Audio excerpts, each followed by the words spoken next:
I love my job, but it was killing me. I've been a high school band director for 32 years and have had the best job ever.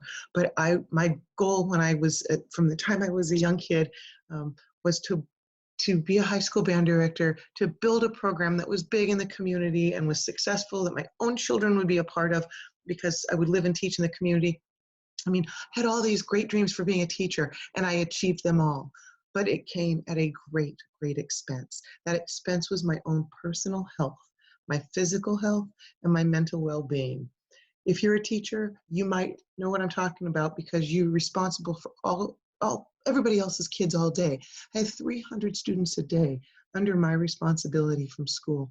And so teaching all of those classes every day, managing all the students, being in touch with the parents and communicating and all of the management pieces that goes with that, and raising 3 of my own children led to some pretty unhealthy habits that ended up with me being really, really sick.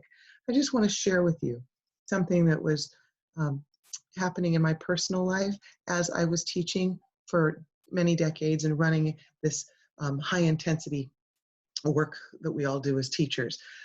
By the time June 2017 rolled around, this is the condition I was in. This is not a happy and healthy person. This is a teacher and a mother who's exhausted and tired and stressed.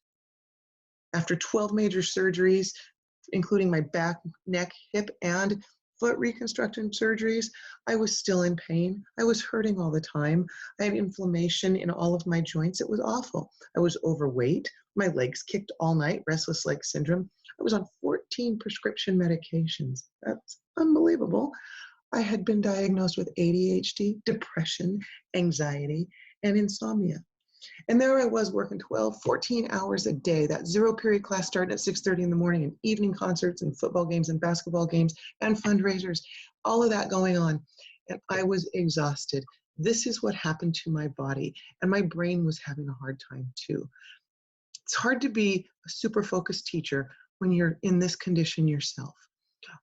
This is I'm in my principal's office crying, saying I can't come back and teach anymore. And then making a choice that I had to do something very different than what I'd been doing for a long time, or things were going to continue to get worse. And so what I did is I started researching and doing all kinds of visits to different doctors and reading everything I could get my hands on so that I could become this person who was suddenly energetic and refreshed and even tempered, and my pain was gone. I became a much healthier weight. My legs have stopped shaking and kicking all night. I'm off all of the medication I had been on. I'm way more focused. My symptoms for anxiety and depression, pretty much symptom-free. I sleep like a baby now. And while I no longer work 12 to 14-hour days, I get a lot more done in far less time because I've learned to be much more efficient with how I spend my energy and what I spend it on.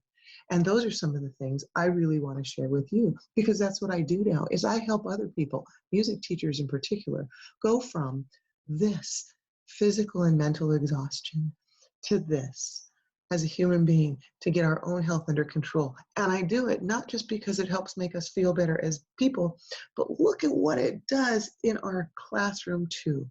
It takes it to the very next level, or several levels.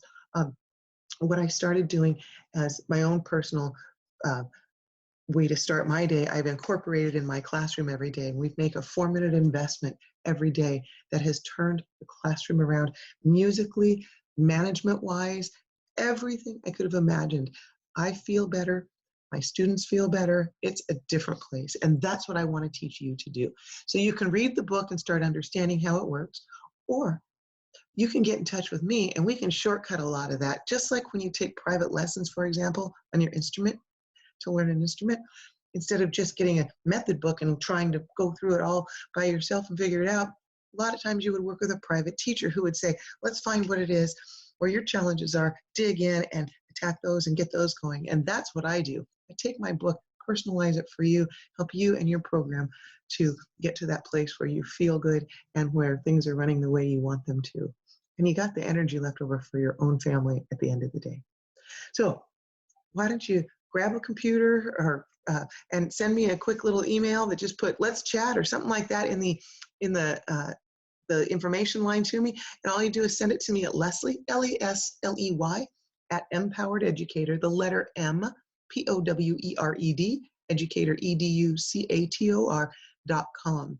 And I will personally check out your email and personally get back to you, and we can talk if and see if there's a way I can help you jumpstart the journey you're ready to go on in your personal life and in your professional life, because that's what I'm here for. I'm here to share what I've learned and to help you stay in your classroom with the health and happiness that it takes to do this job and do it well. I am with you on this journey.